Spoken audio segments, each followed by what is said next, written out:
दोस्तों, आज की वीडियो में आपको देखने मिलेगा बुकलेट सीरीज ए जो 2021 के शिफ्ट 2 में पूछा गया था। तो बिना किसी देरी के चलिए शुरू करते हैं आज का वीडियो। दोस्तों, अगर वीडियो आपको पसंद आती है तो इसे लाइक कीजिए और चैनल को जरूर सब्सक्राइब कीजिएगा। पहला प्रश्न दिया है कि निम्नलिखित किस क्रम में भारत आए थे। निम्नलिखित किस क्रम में भारत आए थे?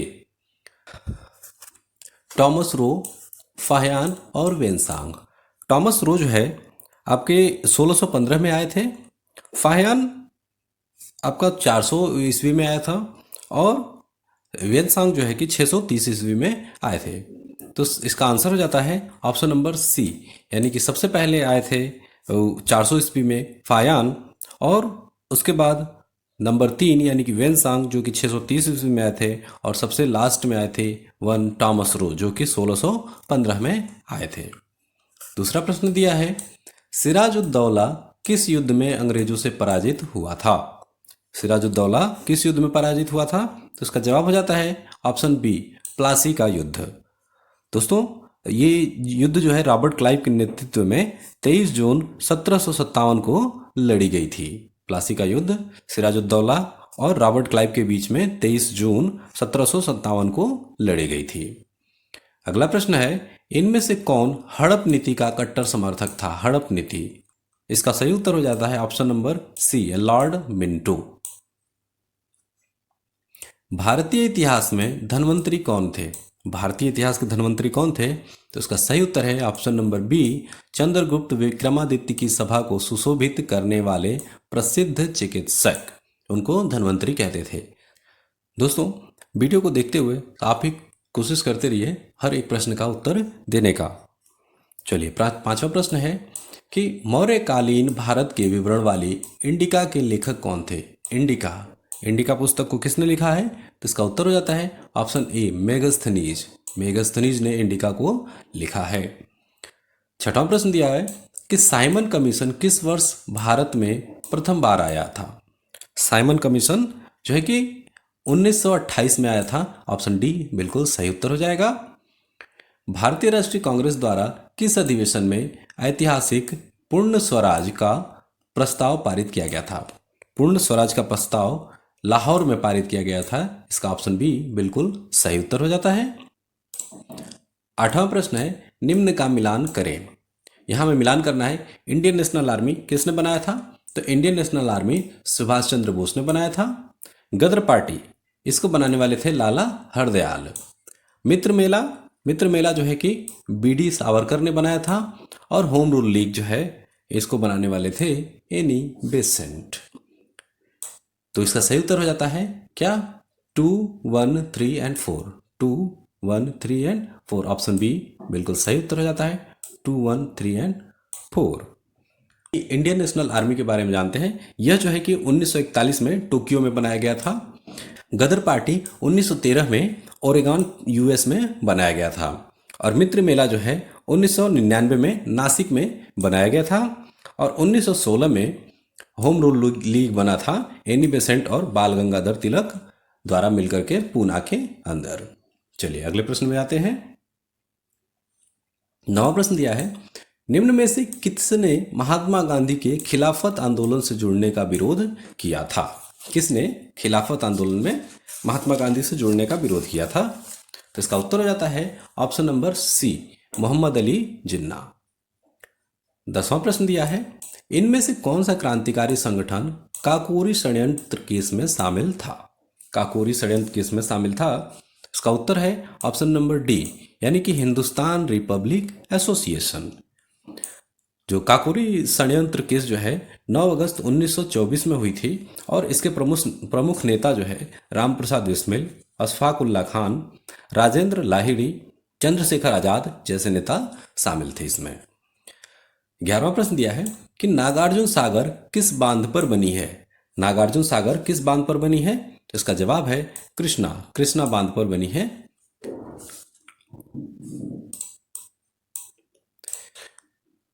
11वां प्रश्न है, नागार्जुन सागर बांध किस नदी पर बना है? तो इसका उत्तर हो जाता है कृष्णा नदी। यह कृष्णा नदी पर बना है। दोस्तों, कमेंट में बताइए कि कृष्णा नदी कौन से स्टेट में है। 12वां प्रश्न दिया है कि माउंट एवरेस्ट पर प्रथम बार चढ़ाई किस वर्ष हुई थी। माउंट एवरेस्ट पर सबसे पहले चढ़ाई 1953 में हुई थी, 1953 में, जो कि सर एडमंड हिलेरी और तेंजिंग नोर्गे द्वारा की गई थी। चलिए अगला प्रश्न है, 13वां प्रश्न दिया है कि भरतपुर में स्थित पक्षी अभ्यारण्य राष्ट्रीय उद्यान का नाम क्या है। इसका जवाब हो जाता है ऑप्शन नंबर सी, केवलादेव घाना राष्ट्रीय उद्यान। 14वां प्रश्न दिया है कि भिलाई इस्पात संयंत्र में लौह अयस्क का स्रोत है। लौह अयस्क का स्रोत क्या है, तो इसका उत्तर है ऑप्शन ए, दल्ली राजहरा। दल्ली राजहरा। 15वां प्रश्न दिया है, दिए गए दर्रों और उनके स्थानों का कौन सा जोड़ सही नहीं है। हमें ये सही मिलाना है। सबसे पहले दिया है जोजिला और बुर्जिल, ये दो अलग अलग दर्रे हैं। जोजिला दर्रा लद्दाख में है और बुर्जिल दर्रा जो है जम्मू और कश्मीर में है, तो इसलिए ये जोड़ बिल्कुल गलत हो जाता है। उसके बाद दूसरा दिया है बारालाचला और सिपकिला हिमाचल प्रदेश में है, तो इसलिए इसका उत्तर भी यह गलत दिया हुआ है, उत्तर प्रदेश। थागाला नीति पास और लिपुलेख ये जो है आपके उत्तराखंड राज्य में है, तो यह भी गलत हो जाता है। सिर्फ ये सही है नाथुला और जिलेपला जो कि सिक्किम में दिया हुआ है। तो इसका उत्तर क्या क्या सही है, पहला, दूसरा और तीसरा, यानी कि ऑप्शन डी बिल्कुल सही उत्तर जाएगा। ये तीनों जो है कि आपके बेमेल हैं। अगला प्रश्न है, 16वां प्रश्न दिया है, किसके बढ़ने के फलस्वरूप निजी निवेश में वृद्धि की अधिक संभावना होगी। इसका जवाब हो जाता है ऑप्शन नंबर सी, नई पूंजी पर अनुमानित प्राप्ति। 17वां प्रश्न है, भारत की राष्ट्रीय आय का आकलन करने वाली संस्था है। इसका जवाब है ऑप्शन डी, केंद्रीय सांख्यिकी संगठन। 18वां प्रश्न दिया है कि सेवा क्षेत्र का दूसरा नाम क्या है, तो इसका उत्तर है ऑप्शन ए, तृतीयक। 19वां प्रश्न है कि भारत में श्वेत क्रांति के जनक के रूप में कौन जाना जाता है, तो किसे हम श्वेत क्रांति का जनक कहते हैं। इसका ऑप्शन है ऑप्शन बी, सही है उत्तर है डॉक्टर वर्गीस कुरियन। चलिए 20वां प्रश्न दिया है कि भारत में आर्थिक सुधार 1921 के दौरान प्रधानमंत्री कौन थे। प्रधानमंत्री कौन थे, इसका उत्तर है option A, PV Narasimha Rao. PV Narasimha Rao. 21वां प्रश्न है, भारत के संविधान में इनमें से क्या राज्य सूची में सम्मिलित नहीं है। तो राज्य सूची में सम्मिलित नहीं है, ऑप्शन नंबर डी, दंड प्रक्रिया संहिता। 22वां प्रश्न है, निम्नलिखित में से क्या भारतीय संविधान की मुख्य विशेषता नहीं है। तो इसका सही उत्तर है ऑप्शन नंबर बी, प्रतिबद्ध न्यायतंत्र। 23वां प्रश्न दिया है कि निम्न में से क्या भारतीय नागरिकों को आर्थिक न्याय प्रदान करता है। आर्थिक न्याय प्रदान करता है, तो ऑप्शन सी सही है, राजनीति के निदेशक सिद्धांत। 24वां प्रश्न दिया है कि भारतीय संविधान का कौन सा अनुच्छेद राज्य सरकारों को ग्राम पंचायतों के आयोजन के लिए निर्देशित करता है। राज्य सरकारों को ग्राम पंचायत के लिए नियोजित करता है। इसका उत्तर हो जाता है ऑप्शन नंबर बी, अनुच्छेद 40।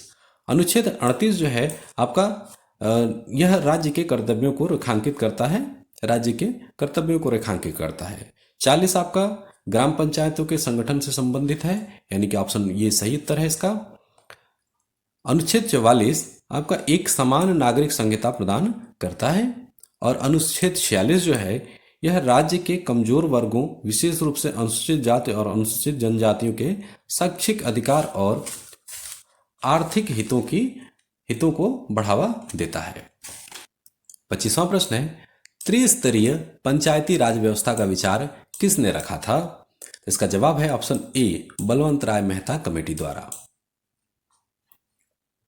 26वां प्रश्न है कि बिजली का प्रवाह सर्किट में कब होगा।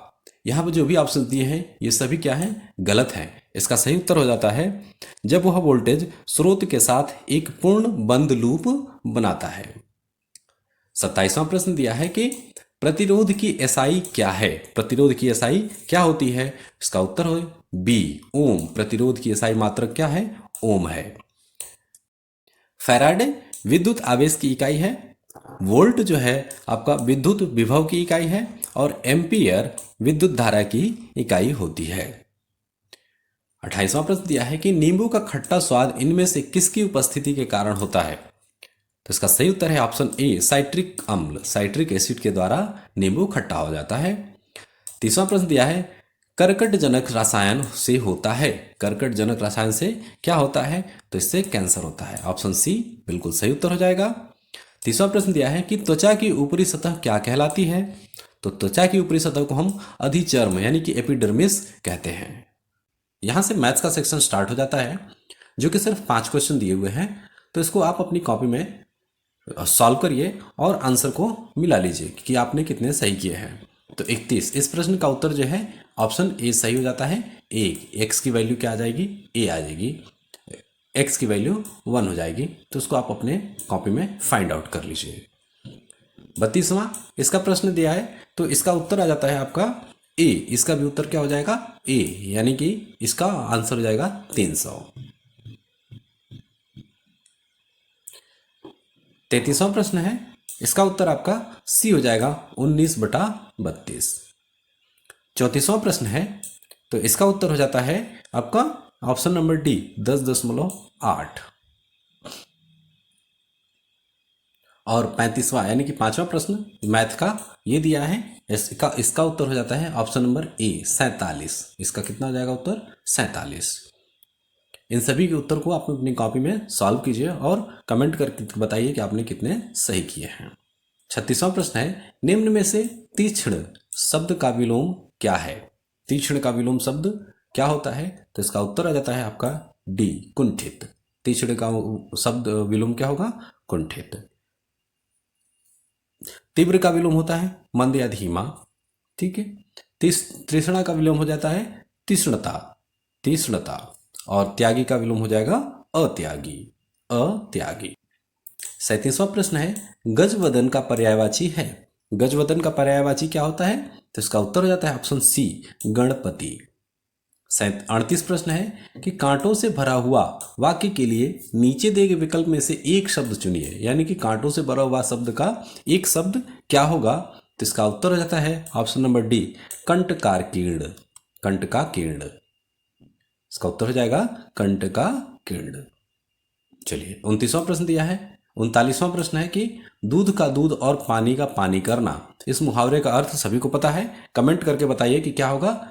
दुग्ध इंस्पेक्टर होना, मिलजुल कर रहना, पक्षपातपूर्ण निर्णय करना या फिर उचित निर्णय करना। इसका उत्तर क्या हो जाएगा? कमेंट करके जल्दी से बताइए।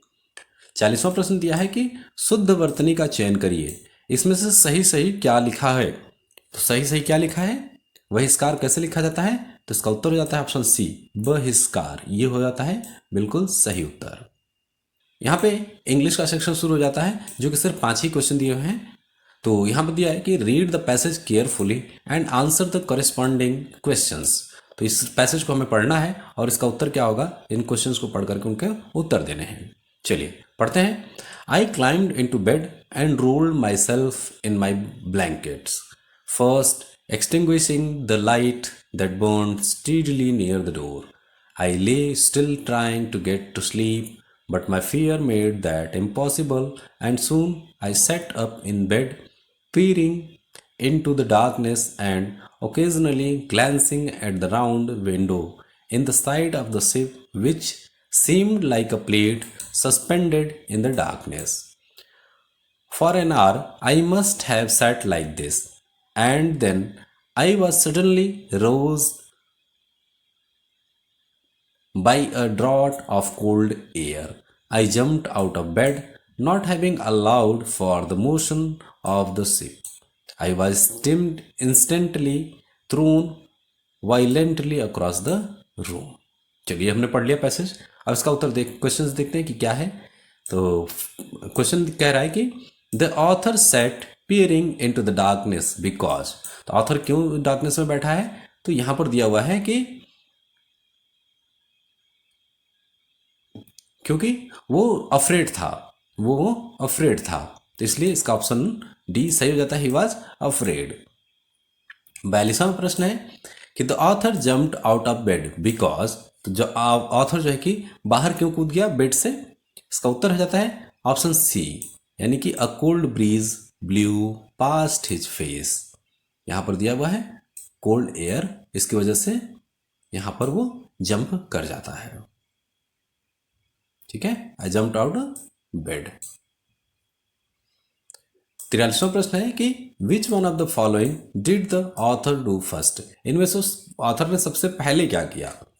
तो सबसे पहले वो क्या करता है? Climbed into bed. वो सबसे पहले क्या करता है? आई क्लाइम्ड इनटू बेड। सबसे पहले बेड पे चढ़ता है, फिर रोल करता है अपने आपको ब्लैंकेट के अंदर ठंडी की वजह से।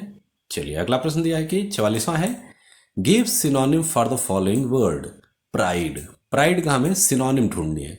सिनोनिम का मतलब होता है सेम, पर्यायवाची। तो ऑप्शन इसका सी सही हो जाता है, डिग्निटी। प्राइड यानी डिग्निटी, प्राइड और डिग्निटी। चलिए 45वां प्रश्न दिया है कि give antonym for the following word. कीन। कीन का एंटोनिम क्या है? कीन का एंटोनिम क्या होता है? तो इसका उत्तर हो जाता है ए यानी कि डल। कीन का एंटोनिम क्या हो जाएगा? डल। 46वां प्रश्न दिया है कि दिए गए विकल्पों में से संबंधित शब्द का चयन कीजिए। कुत्ता, रेबीज। कुत्ता के काटने से रेबीज होता है, तो मच्छर के काटने से क्या होता है? कमेंट में बताइए कि मच्छर के काटने से क्या होता है। इसका उत्तर हो जाएगा ऑप्शन सी, मलेरिया। मच्छर के काटने से मलेरिया होता है। उस शब्द का चयन कीजिए जो समूह के बाकी शब्दों से मेल नहीं रखता है, यानी कि सबसे अलग है। तो ये क्या है? ऑप्शन बी, सूरवीर। क्या हो जाएगा? सूरवीर।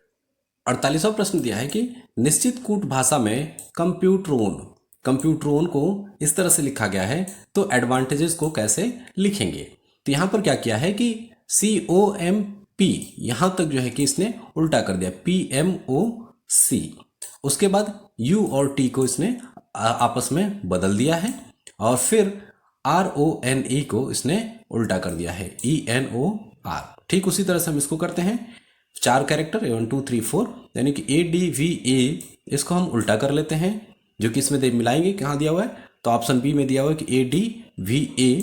इसके बाद फिर इन दोनों को हम उल्टा कर लेते हैं, T और N, तो यहाँ पर हो जाएगा TN, और फिर AGES को उल्टा कर लेते हैं, SEGA। बिल्कुल ये, यानी कि ऑप्शन बी इसका सही उत्तर हो जाता है।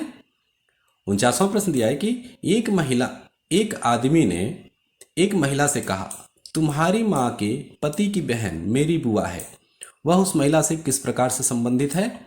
तो इसका उत्तर हो जाता है ऑप्शन डी, बहन से संबंधित है। तुम्हारी माँ के पति की बहन मेरी बुआ है, तो इसका उत्तर हो जाता है बहन। 50वां प्रश्न है, यदि 18 फरवरी 2005 को शुक्रवार है, तो 18 फरवरी 2007 को कौन सा दिन होगा? तो उसको करने के लिए क्या होता है कि सबसे पहले हम ये निकाल लेंगे कि ये सन जो है कि लीप ईयर है कि नहीं है। अगर लीप ईयर नहीं होगा तो 365 दिन होते हैं, और हम सेम डे को निकाल रहे हैं तो एक दिन को हम प्लस कर लेते हैं। तो इसका उत्तर जाता है ऑप्शन ए, रविवार। यानी कि 2 साल, 5 और 1 6 और 1 7, यानी कि 2 ईयर्स बीच में गैप हो रहे हैं, तो शुक्रवार में 2 जोड़ देंगे, शनिवार और रविवार। ऑप्शन ए बिल्कुल सही हो जाएगा।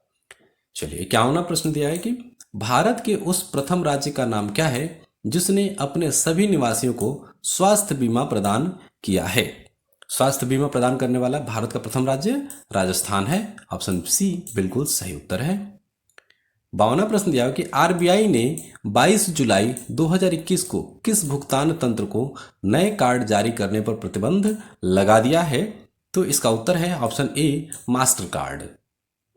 53वां प्रश्न है कि योग के बारे में जागरूकता बढ़ाने के उद्देश्य से भारत में किसके द्वारा मोबाइल ऐप नमस्ते योग शुरू किया गया? किसने नमस्ते योग या ऐप को शुरू किया था? तो इसका उत्तर है ऑप्शन सी, आयुष मंत्रालय द्वारा। आयुष मंत्रालय द्वारा। 54वां प्रश्न दिया है कि टोक्यो पैरालंपिक्स 2021 में किसको भारतीय दल के ध्वजवाहक के नाम लिए नामित किया गया था? ये 2021 में, चूंकि ये पेपर आया था तो उस समय का ये करंट अफेयर दिया है कि टोक्यो पैरालंपिक 2021 में किसको भारतीय दल के ध्वज के वाहक के लिए नामित किया गया था? तो इसका उत्तर हो जाता है आपका टेकचंद। टेकचंद। यहाँ पे ये सारे ऑप्शन क्या हैं? गलत दिए हुए हैं। इसका उत्तर हो जाता है टेकचंद। चलिए 55वां प्रश्न दिया है कि 2021-22 के दूसरे क्वार्टर यानी कि जुलाई से सितंबर के लिए सुकन्या समृद्धि खाते की ब्याज दर क्या है? इसकी ब्याज दर क्या थी? तो इसका उत्तर हो जाता है आपका ए 7.6%। 56वां प्रश्न दिया है कि भारतीय सेना ने कश्मीर एक फायरिंग रेंज का नाम बॉलीवुड अभिनेत्री के नाम पर रखा है। उस बॉलीवुड अभिनेत्री का नाम क्या है जिसके नाम पे एक फायरिंग रेंज का नाम भी रखा हुआ है? तो इसका उत्तर है ऑप्शन डी विद्या बालन। चलिए 57वां प्रश्न देखते हैं कि वर्ष 2021 के लिए किस देश का पासपोर्ट विश्व में सबसे शक्तिशाली पासपोर्ट की श्रेणी में सबसे ऊपर है? इसका उत्तर है ऑप्शन डी जापान।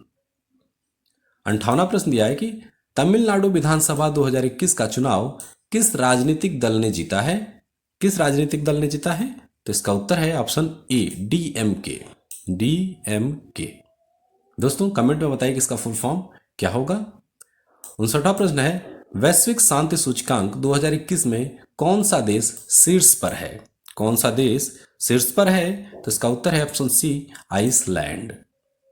60वां प्रश्न है कौन सी राज्य सरकार ने मुख्यमंत्री दलित सशक्तिकरण योजना लागू किया था? दलित सशक्तिकरण योजना लागू करने वाला है ऑप्शन ए तेलंगाना, यानी कि ये तेलंगाना की राज्य सरकार ने मुख्यमंत्री दलित सशक्तिकरण योजना को लागू किया है। 61वां प्रश्न है निम्न में से किस देश को थंडर ड्रैगन की भूमि के नाम से जाना जाता है? थंडर ड्रैगन भूटान को कहते हैं, ऑप्शन बी बिल्कुल सही उत्तर है। रियाद किस देश की राजधानी है? तो दोस्तों रियाद जो है सऊदी अरब की राजधानी है, उसका उत्तर सी सही हो जाएगा। 63वां प्रश्न है कि क्षेत्रफल की दृष्टि से भारत का निम्न में कौन सा राज्य सबसे छोटा है? तो सबसे छोटा राज्य गोवा है, इसका उत्तर बी बिल्कुल सही हो जाएगा। 64वां प्रश्न कि राज्यसभा में चुने हुए सदस्यों का कार्यकाल कितने वर्ष का होता है? राज्यसभा के सदस्यों का कार्यकाल 6 वर्ष का होता है, ऑप्शन सी सही हो जाएगा। 65वां प्रश्न है कि विश्व में संयुक्त राष्ट्र दिवस कब मनाया जाता है? संयुक्त राष्ट्र दिवस कब मनाया जाता है? तो यह 24 अक्टूबर को मनाया जाता है। अगला प्रश्न है कि अंतर्राष्ट्रीय न्यायालय कहाँ स्थित है? अंतर्राष्ट्रीय न्यायालय दोस्तों अंतर्राष्ट्रीय न्यायालय द हेग में स्थित है, द हेग। चलिए अगला आगे बढ़ते हैं। 67वां प्रश्न कि विश्व प्रसिद्ध खजुराहो मूर्तिकलाएं स्थित हैं। खजुराहो की मूर्तिकलाएं कहाँ स्थित हैं? तो इसका उत्तर हो जाता है ऑप्शन बी मध्य प्रदेश में। 68वां प्रश्न है कि प्रसिद्ध नवकालेबारा उत्सव किस राज्य में मनाया जाता है, यानी कि किस राज्य से संबंधित है? तो इसका उत्तर हो जाता है ऑप्शन डी उड़ीसा। उड़ीसा राज्य से संबंधित है। 69 प्रश्न है कि कौन सी एक हरित गृह गैस नहीं है? हरित गृह गैस नहीं है, ग्रीन हाउस गैस नहीं है। तो ग्रीन हाउस गैस कौन सी नहीं है? तो इसका उत्तर है ऑप्शन बी नाइट्रोजन। बाकी ये तीनों ग्रीन हाउस गैसेस होती हैं। 70वां प्रश्न है कि अर्जुन पुरस्कार किस लिए दिए जाते हैं? अर्जुन पुरस्कार किस लिए दिया जाता है? तो अर्जुन पुरस्कार खेल के क्षेत्र में उत्कृष्ट प्रदर्शन के लिए दिया जाता है, इसका उत्तर सी सही हो जाएगा, खेल के क्षेत्र में। निम्नलिखित गद्यांश को ध्यानपूर्वक पढ़िए तथा उस पर आधारित प्रश्नों के उत्तर दीजिए। दोस्तों वीडियो को पॉज करके इस पैराग्राफ को यहाँ से यहाँ तक पूरा पढ़ लीजिए और उसके बाद आगे आने वाले प्रश्नों के उत्तर देने की कोशिश कीजिए। तो आगे बढ़ते हैं। प्रश्न है उपर्युक्त गद्यांश में प्रयुक्त अस्पृणीय शब्द का अर्थ क्या है? तो यहाँ पर इस शब्द का अर्थ हो जाता है प्राप्त करने योग्य कोई भी चीज, प्राप्त करने योग्य। 72वां प्रश्न दिया है उपर्युक्त गद्यांश में लेखक ने मुख्य रूप से बताया है कि, क्या बताया है लेखक ने? मुख्य रूप से बताया है कि महात्मा गांधी के नेतृत्व में राष्ट्रीय आंदोलन कैसा था। 73वां प्रश्न उपर्युक्त गद्यांश के लेखक का उद्देश्य क्या था? तो उस लेखक का उद्देश्य क्या है? भारतीय स्वतंत्रता संग्राम की विशेषता को बताना। 74वां प्रश्न दिया है कि धर्मनिरपेक्षता से अभिप्राय है। इस गद्यांश के हिसाब से धर्मनिरपेक्षता का क्या अभिप्राय है? तो इसका उत्तर है ऑप्शन ए सभी धर्मों का आदर करना। 75वां प्रश्न दिया है कैसे माना जाए कि हमारा स्वतंत्रता संग्राम जनतांत्रिक था? जनतांत्रिक था। तो इस गद्यांश के हिसाब से ऑप्शन डी सही है, इसमें सभी जाति वर्ग धर्म के लोगों ने भाग लिया था। दोस्तों एक और पैराग्राफ दिया हुआ है गद्यांश, जो कि यहाँ से दिया हुआ है यहाँ तक, तो आप इसको पढ़िए, वीडियो को पॉज करिए और इसको पढ़ करके इसका उत्तर देने की कोशिश कीजिए।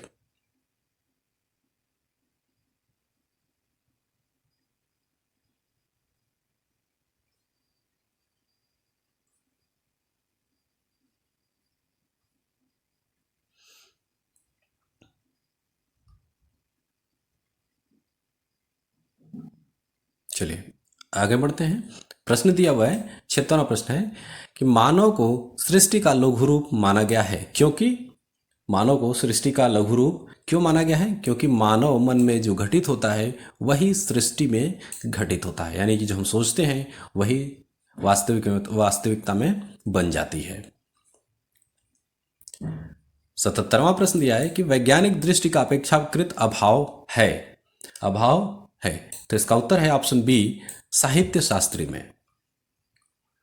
78वां प्रश्न है मानव शरीर को यंत्रवत कहा गया है क्योंकि, मनुष्य के शरीर को यंत्र कहा गया है क्योंकि इसमें इसके अवयव रूपी पुर्जे के विकृत होने से शरीर यंत्रवत निष्क्रिय हो जाता है, यानी कि हमारे सारे अंग जब खराब होने लगते हैं तो हम धीरे धीरे मर जाते हैं।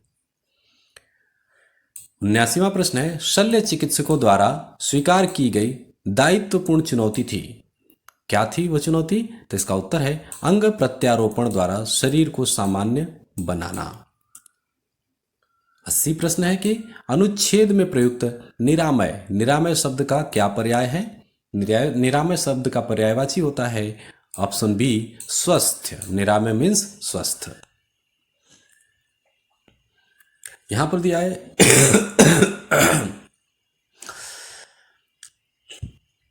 निम्नलिखित रेखांकित में सीमेंट का विभिन्न वर्षों के दौरान उत्पादित मिलियन टन में दर्शाया गया है, तो इसका अध्ययन करें और निम्नलिखित प्रश्नों के उत्तर दीजिए।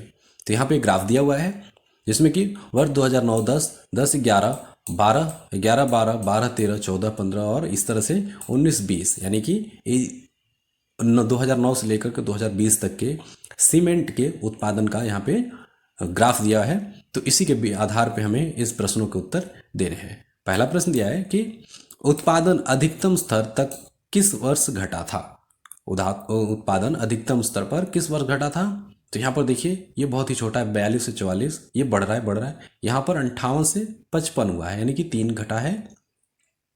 यहाँ पे बढ़ा है, यहाँ पे 98 से सीधा 60 पे आया, यानी कि यहाँ पे करीब करीब 38 जो है कि आपके घटे हैं पॉइंट्स, 38 मिलियन टन जो है कि आपके घटे हैं, यहाँ पर बहुत ही कम।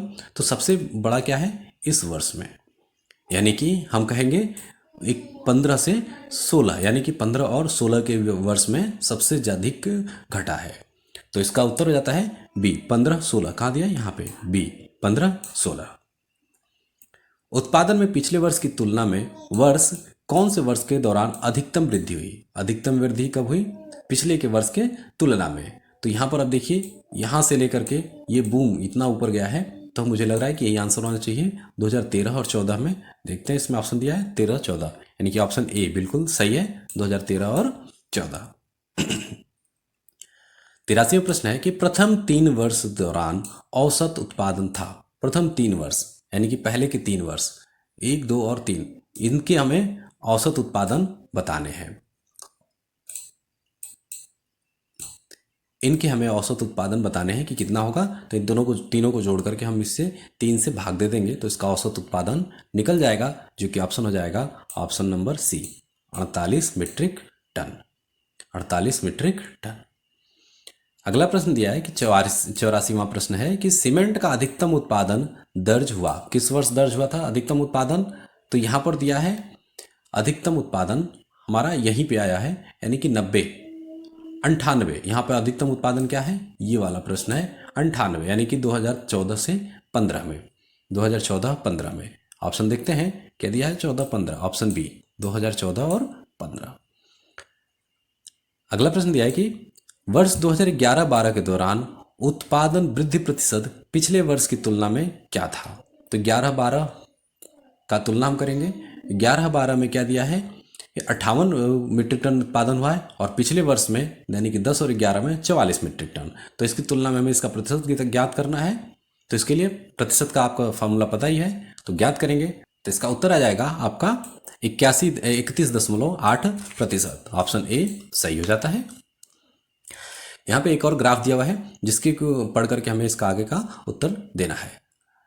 तो यहाँ पे कोई भी चीज़ को इंपोर्ट किया गया है सन के हिसाब से, देखते हैं। तो वर्ष 2014-15 से 2015-16 के दौरान एक्स के आयात में वृद्धि हुई है। इंपोर्ट दिया गया है, तो यहाँ पे आयात में यानी कि खरीदी में कितनी वृद्धि हुई है 2014-15 से 15-16 में, कितने प्रतिशत की? तो इसका उत्तर है 2014-15 में दिया है 900 और 15-16 में है आपका 1200। तो इसका जब परसेंटेज निकालेंगे तो आपका आ जाएगा ऑप्शन नंबर बी 33.3%। इतने प्रतिशत की वृद्धि हुई है। 87 प्रश्न है कि सभी वर्षों के लिए वर्ष दर एक्स के आयात की वृद्धि का औसत क्या है? करोड़ में बताने हमें कि वृद्धि का औसत क्या है सभी वर्ष दर के हिसाब से। तो इसका उत्तर आ जाएगा आपका ए यानी कि 260 करोड़ रुपए। आप इसको कोशिश करिए अपनी कॉपी में हल करने की और देखिए आंसर को मैच करते रहिए। 88वां प्रश्न है कि विगत कितने वर्षों तक एक्स का आयात एक्स के औसत आयात से अधिक था? कितने वर्षों तक एक्स का आयात औसत से अधिक था? तो इसका उत्तर करना हमें कि सभी को ऐड कर लेनी है और उसके बाद हम इसको निकाल लेंगे। तो इसका आंसर आ जाएगा आपका सी यानी कि दो अधिक था। चलिए आगे जाते हैं। 89वां प्रश्न है कि x के औसत आयात से अधिक आयात और x के औसत आयात से कम आयातों के वर्षों का अंतर क्या है? तो इसका उत्तर आ जाएगा आपका बी यानी कि इसका भी उत्तर आपका बी ही आएगा, यानी 2 आएगा। जिसका भी 2 है और इसका भी 2। 90वां प्रश्न है वर्ष 2018 और 19 के दौरान x के आयात में प्रतिशत वृद्धि सभी x के आयात के उसके औसत से कितनी अधिक है? तो इसका आंसर आ जाता है आपका डी 64.38%। अगला प्रश्न दिया है कि इसमें आपको एक तालिका सारणी दी गई है जिसका हमें अध्ययन करना है और आने वाले प्रश्नों के उत्तर देने हैं। तो चलिए देखते हैं। यहाँ पर 91वां प्रश्न है कि मंगलवार को ए द्वारा बेची गई वस्तु तथा शनिवार को सी द्वारा बेची गई वस्तु का अनुपात क्या है? तो मंगलवार को ए ने बेचा है 35 और शनिवार को सी ने बेचा है 45। तो इनका औसत क्या है? तो औसत के लिए हम दोनों को आपस में भाग दे देते हैं तो हमारा औसत आ जाएगा और इसका उत्तर हो जाता है आपका बी 7.7 औसत 9 यानी 7 संबंध है 9 का औसत इनका हो जाएगा। अगला दिया है कि सोमवार को डी द्वारा बेची गई वस्तु शनिवार को सी द्वारा बेची गई वस्तु का कितना प्रतिशत थी? तो सोमवार को डी ने जितनी वस्तु बेची शनिवार को सी द्वारा उसे भाग दे देंगे और उसका प्रतिशत निकल करके आ जाएगा आपका सी 44.44%। बी सी डी द्वारा क्रमशः सोमवार मंगलवार तथा शनिवार को बेची गई वस्तुओं का औसत क्या है? तो बी सी डी ने आपका सोमवार मंगलवार और शनिवार को क्या बेचा था उन सभी को हम ऐड कर लेंगे और ऐड करने के बाद हम उसको 3 से इस तरह से भाग दे देंगे तो इसका औसत आ जाएगा और इसका उत्तर हो जाएगा आपका ये 44.33%। अगला प्रश्न दिया है कि सप्ताह के सभी 4 दिनों में डी वस्तु की बिक्री की तुलना में बी वस्तु की बिक्री कितने प्रतिशत की वृद्धि आई है? तो डी का हम निकाल लेंगे। डी ने सभी दिनों में कितना बेचा है और बी ने कितना बेचा है, तो इन दोनों का हम प्रतिशत निकाल लेंगे और उसके बाद कैलकुलेट कर लेंगे तो उसका उत्तर आ जाता है आपका ऑप्शन नंबर डी यानी कि 28.3% की वृद्धि आई थी। 95वां प्रश्न दिया है कि सोमवार को बेची गई वस्तुओं की औसत और शुक्रवार को बेची गई वस्तुओं के औसत के मध्य कितना अंतर है? तो सोमवार को बेचा गया और शुक्रवार को बेचा गया, इन दोनों का हम औसत निकाल लेंगे यानी कि सभी को ऐड कर लेंगे और ऐड करने के बाद जो नंबर आएगा उसको हम माइनस कर लेंगे तो हमें अंतर मालूम चल जाएगा। तो इसका अंतर आ जाएगा आपका सी यानी कि 5.25 का अंतर आएगा। यहाँ एक और तालिका सारणी दी गई है, इसमें जो है कि गेहूं बाजरा यानी कि फसलों के उत्पादन की सारणी दी गई है। तो चलिए इसको पढ़ते हैं और प्रश्नों के उत्तर देने की कोशिश करते हैं। तो दिया है प्रश्न गेहूं उत्पादन में किस वर्ष के दौरान गिरावट दिखाई दी? सबसे अधिक गिरावट किस वर्ष के दौरान दिखाई दी? तो यहाँ पे हम गेहूं वाले सेक्शन में आते हैं और देखते हैं यहाँ पे दिया हुआ सबसे ज़्यादा गिरावट कहाँ पे आई है। तो सबसे ज़्यादा गिरावट मुझे दिख रहा है वो है यहाँ पे, सबसे अधिक गिरावट यहाँ पे दिखाई देती है, यानी कि 14 और 15 के। तो इसका उत्तर आ जाएगा 14-15 दिया है इसमें, हाँ ऑप्शन सी सही हो जाएगा 2014 और 15 के दौरान। 97वां प्रश्न दिया है कि इनमें से किस फसल में 2013 से लेकर 17 के मध्य उत्पादन में लगातार वृद्धि दर्ज की गई है? तो लगातार वृद्धि दर्ज की गई है 2013 से और 17 के मध्य में, यानी कि इनसे के बीच में। तो हम मिलाएंगे कि यहाँ पर दिया है मक्का, जौ, बाजरा और दालें। तो सबसे पहले बाजरा को देख लेते हैं। यहाँ पर वृद्धि हुई है और ये भी वृद्धि हुई है। यहाँ पर वृद्धि हुई है लेकिन यहाँ पर आकर के क्या हो गया, कम हो गया है, तो इसलिए ये तो गलत हो जाएगा जौ। फिर बेरली यानी कि जौ को हम देखते हैं, मक्का गलत हो जाएगा। जौ क्या है, यहाँ से वृद्धि हुई है, कम हो गया, फिर बढ़ा है, तो ये भी गलत हो जाएगा। ये बढ़ा है, फिर कम हो गया, फिर कम हो गया, तो ये भी गलत हो जाएगा। सिर्फ एक यही जो है कि हमारा क्या है, बढ़ते क्रम में रहा है बाजरा। तो ऑप्शन डी सही हो जाएगा, बाजरा। चलिए अगला प्रश्न देखते हैं। 98वां प्रश्न है कि 2010 से 11 से 16-17 की अवधि के मध्य आलू का औसत उत्पादन कितना था? तो आलू का औसत उत्पादन कितना था, यहाँ पर हम चेक करेंगे कि 2010 से 11 और 16-17, 2010 से 11 और 16-17 के मध्य में आलू का उत्पादन कितना था? तो यहाँ पे ये है और ये है। इनका औसत निकालने के लिए आपको वही सेम भाग दे देना है। तो इसका औसत आ जाएगा आपका 293.86 टन। अगला प्रश्न है 99वां कि 2016-17 के मध्य इनमें से किस फसल के उत्पादन में पिछले वर्ष की तुलना में गिरावट दर्ज की गई है? 2016-17 में इसमें किस में दर्ज की गई है? तो आप देख लीजिए, इसका उत्तर आ जाएगा आपका सी आंसर, यानी कि चावल में पिछले वर्ष में आपका वो कम हुआ है, उत्पादन कम हुआ है।